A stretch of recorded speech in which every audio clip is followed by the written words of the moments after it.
dot dot or theta double dot, and then it was x double dot times cosine theta, if you recall from the beginning, so I'm just going to write that as x double dot.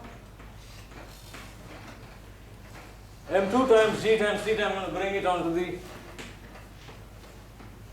left hand side, and this is more like it. This is more closer to the form that we typically know, where the forces are on the right hand side, the dependent variables and its derivatives are on the left hand side. Is this linear or non-linear?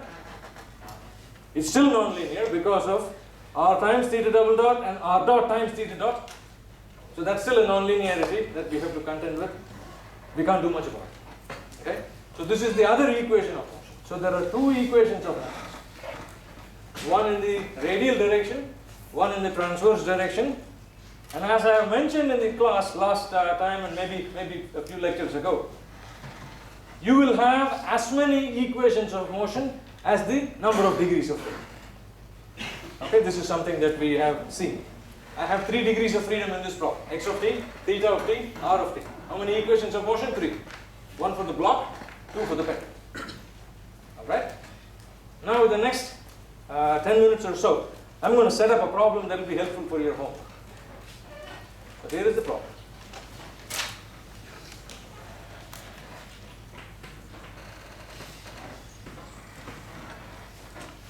This is an inverted pendulum.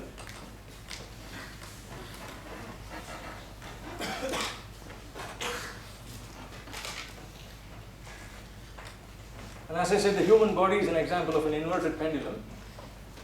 It's an inherently unstable system because you take an inverted pendulum and you let it go, it plops down. And it's not going to come back to its original position. So the human body has a great control system in its mind, nature, nurture, whatever you want to call it.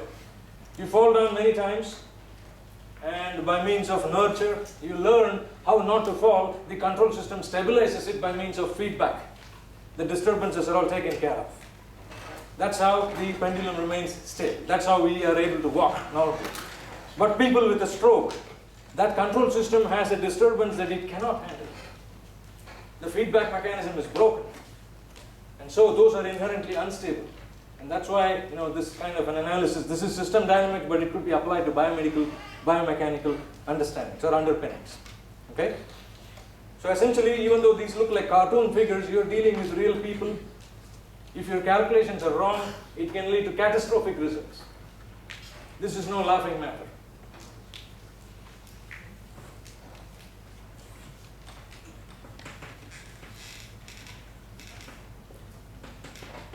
Alright, I have a wall here, and I have this pendulum. This is an example of a stiff human being. The stiffness is the one that is preventing us from falling down. So it's some kind of a control mechanism there. Okay? So this is the stiffness, I call it as K. This is theta, let's call this as O. Let's call this as A. Okay? So OA is the length of the pendulum, it's a fixed length. I want to obtain the acceleration of point A. I want to talk about the deflection of the spring, and I want to draw the free body diagram. Okay? Number of degrees of freedom, 1. Because there are two constraints. The string length is constant. The motion is restricted to be in the xy plane. There is no out of plane motion. And the degree of freedom has already been marked in the figure as theta. Accelerations.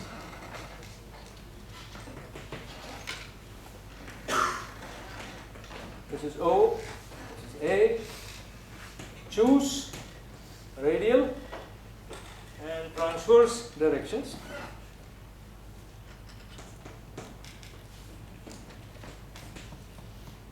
How do I choose these directions? The radial direction, as you can see, is from the observer. This is a good choice for a fixed observer, right? Because the pinned point is not going anywhere, it's at rest. Its acceleration and velocity is 0. Why am I drawing E theta this way? Is because that's the direction of increasing theta. This is how theta was marked in the problem. So E theta is perpendicular to here in the direction of increasing theta. If I write the accelerations,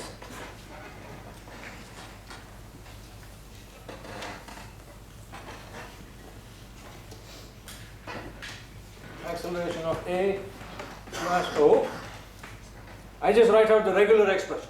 Okay, so this is r double dot minus r theta dot square to r dot theta dot r theta double dot e theta. What's r for me? R is the length of the pendulum, which is a fixed length. So what's r dot? R dot is 0. R double dot is also 0. Okay, so r dot is 0 because the length of the pendulum is fixed. The pendulum bob is not swinging radially, so these terms cancel. That term cancels. The acceleration of A is just minus L theta dot square dr L theta double dot E theta. I'm going to pull the other one down.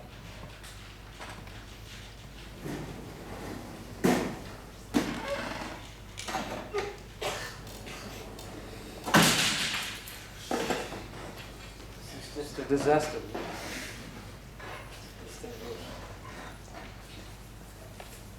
If you live close by, come in the middle of the night and take this off. I won't tell anybody.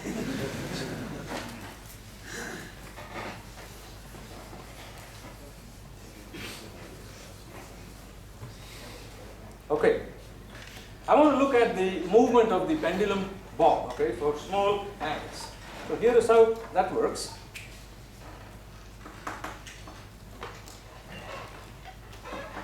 This was probably at some time t, okay, some position. At some time t plus dt. This is the position of the bob. So what do you think the bob is doing? It's traveling in a circular motion. Right? So if it is traveling in a circular motion, its length is the same at all instances. This angle here is theta. What is the arc length? The arc length is the radius times theta. So this distance here is L times theta. And so if I look at the spring now,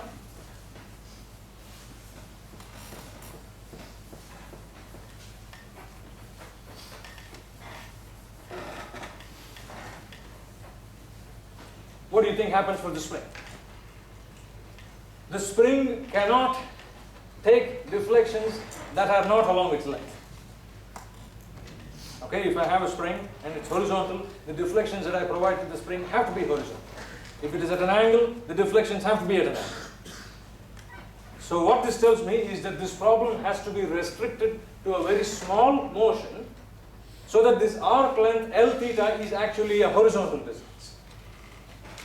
Okay, so what the spring will feel is the following. So for small theta, hang on for 2 more minutes. Here is what the spring feels. The left end of the spring is connected to the wall, so nothing happens. The right end of the spring for positive L theta is going to be this way. So the spring is in tension for positive theta.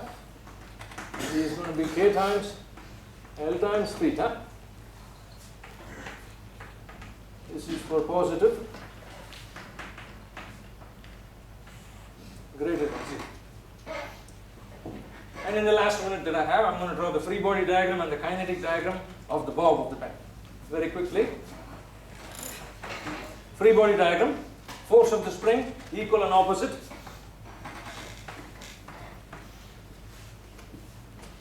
The pendulum was connected by means of a string or a rod of constant length. The rod is assumed to be massless, but I have the tension in the rod. Okay, so the tension is going to be along the line of the rod. Then I have the force of gravity. Kinetic diagram. Mass times minus L theta dot square. And in the transverse, mass times L theta double dot. What I want to say here is the following. You have a problem of this nature, okay?